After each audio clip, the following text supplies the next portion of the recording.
Today we are going to solve the problem 4.25 of Griffith third edition Introduction to Quantum Mechanics. Before going into the detail, subscribe my channel to get information about my latest videos. Join my channel to support its growth and enjoy exclusive perks. Use thanks button to make small contribution and support my channel's growth. Today we will solve the problem 4.25 of Griffith third edition Introduction to Quantum Mechanics. The problem 4.25 consists of three parts. We will see first part is A and B. What is the value if rising operator act on YLL?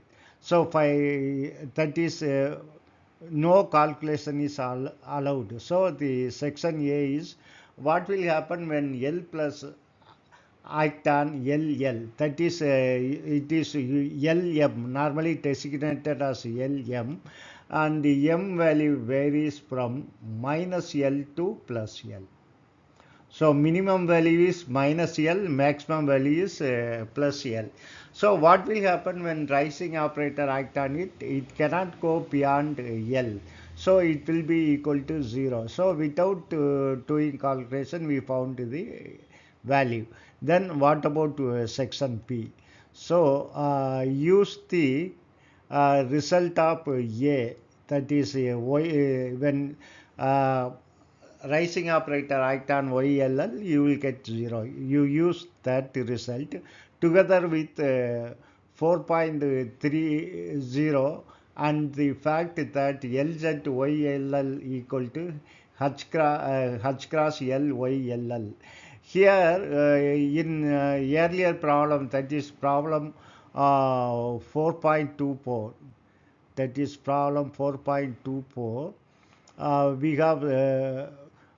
we have seen that L plus is by definition it is expressed as h cross e power I pi delta over delta t plus I cot theta delta over delta pi. This we have seen in previous problem as a problem equation is 4.130. Now using this and this, we have to prove the determine the YLL, which is a function of theta and pi. Here you can see it is a function of theta and pi up to normalization constant. So when L plus, that is a rising operator act on YLL, that is this thing. I brought this as it is. When this act on YLL, it is equal to 0. We will simplify it further. So when rising operator act on YLL, we'll get 0. So the rising operator by definition is this one. This is the rising operator L plus, which depends on theta and pi. Here the h cross e power plus I pi, if you bring to the other side, it will be cancelled. So if you bring this to the left hand side, 0 divided by this term will be 0. So naturally you will get remaining thing alone. So now you can bring this YLL inside the bracket. Then you will get delta over delta t YLL. I cot theta delta over delta pi, it is YLL. Remember that this is a function of theta and pi. So we have to somehow incorporate theta. We will see it within few minutes. So and we know when LZ as given in problem and also by definition, when LZ act on YLL, you will get an eigenvalue of h cross L YLL. Now by definition, LZ is equal to minus IH cross delta over delta pi. Now here IH cross, H cross will get cancelled. And you bring this minus I to the right hand side. that is minus I. You multiply and divide by I. So here minus I into I is plus 1. So this will become I L Y L L. So that means delta over delta pi Y L L is equal to I L Y L L. So now you bring this Y L L to the left hand side. So this and t pi, delta pi to the right hand side, then it will become delta YLL over YLL, which is equal to IL delta pi.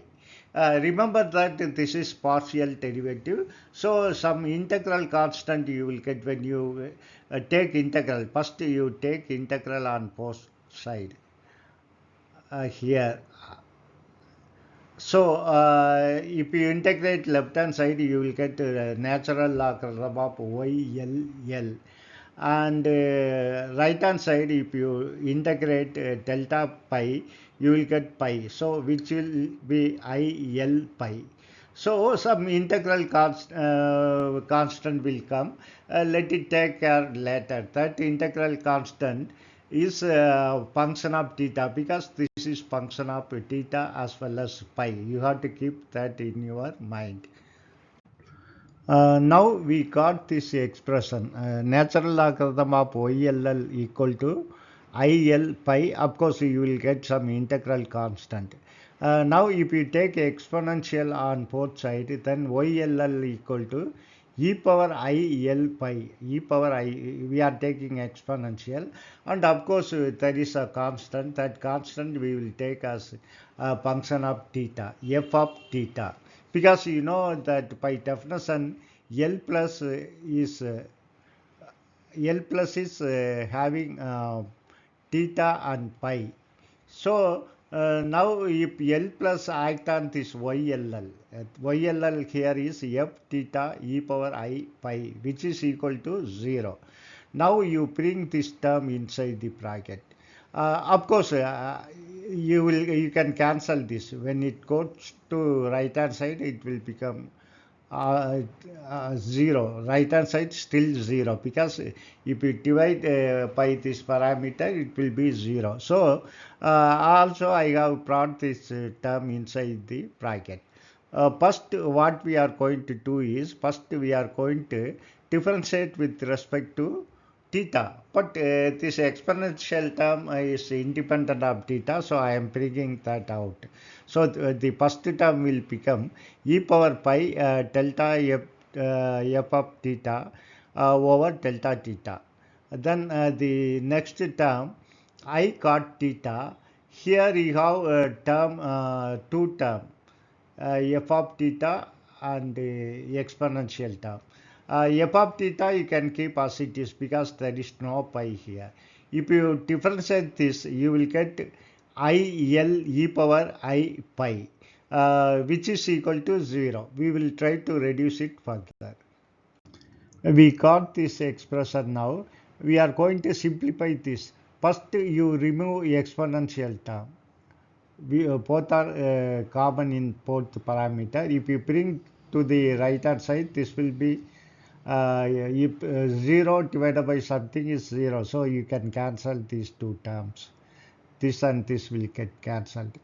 And also you can see there is I here and another I is here. If you multiply both, you will get I squared. I squared is minus 1, so this will plus will become minus. So this will become minus. Then you keep the differential term left hand side, delta f over delta theta. Then right hand side, if you bring it, is minus will become plus. Here you have L left, L and cot theta, f of theta. Now interchange f of theta and t theta. Then in the left hand side, delta f over f, and right hand side this t theta will go. So L cot theta t theta. Now you take integral both side. Here integrate this and this. So what will happen if you integrate left hand side, you will get natural logarithm of f. Similarly, if you integrate right hand side, you have L here, then integral of cot theta is equal to uh, natural logarithm of sine theta. Natural logarithm of sine theta. So this can be written as L multiplied by natural logarithm of sine theta plus some integral constant. Now you bring inside L inside the logarithm, natural logarithm, then this will be natural logarithm sine power L theta plus C some integral constant. Then if you take exponential on both sides, the left hand side become f of theta, right hand side if you take this will be exponential of natural logarithm of sine L theta will become sine power L theta and this C e power C. Now I am rewriting e power C as some constant, normalization constant. So we know that y L of L is equal to f of theta e power I L pi. Now f of theta we have seen this one. So you replace f of theta by a sine power L theta e power I L pi. That means this can be written as YLL equal to A.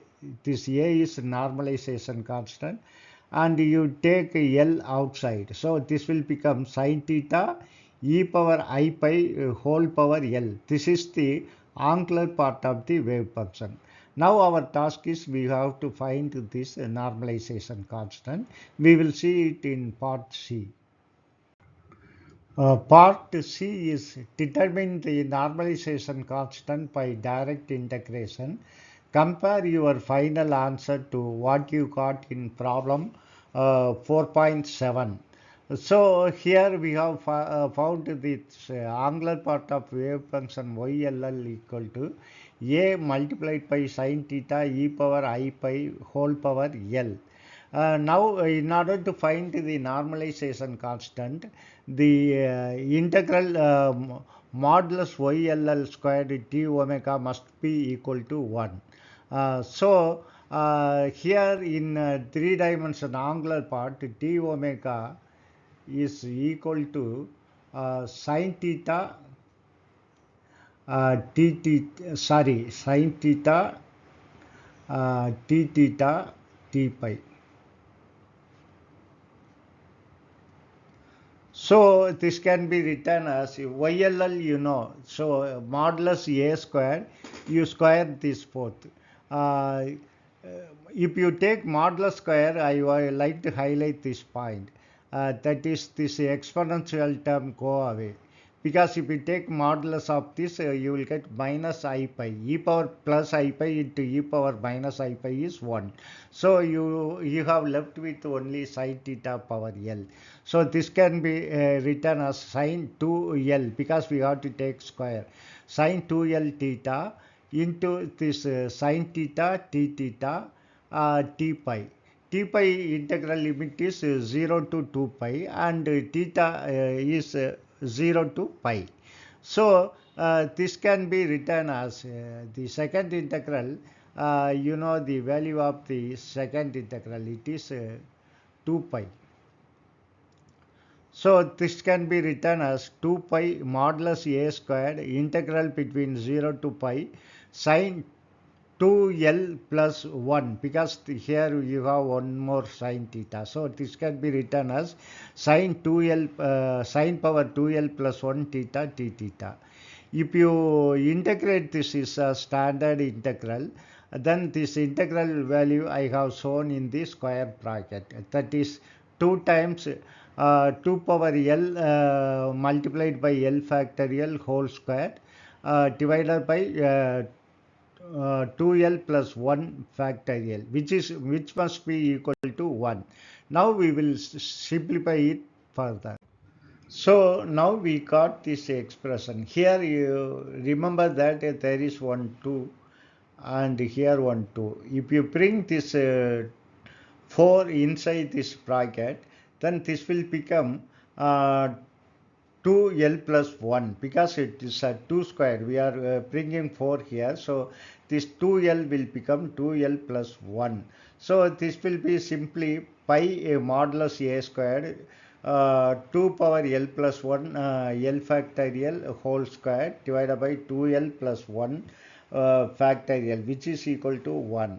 So modulus A squared is equal to, if you bring this to the other side, you will get 2L plus 1 factorial divided by pi 2L. This will be inversed. So 2L 2 power L plus 1 multiplied by L factorial whole square. Then what is modulus A? Modulus A, you take square root of the denominator, then it will become 2 power L plus 1 multiplied by L factorial. This square will go away. And if you take square root of this, you will get the square root of 2L plus 1 factorial divided by this 5. Here I have introduced one phase factor minus I power L. This is the arbitrary phase factor which exactly match with problem 2 points, problem 4.7. I will use different color. 4.7 and 4.32 and 4.32. So this is the arbitrary phase factor. So we got the normalization constant. Thank you very much for watching my video and supporting me continuously. Thank you very much.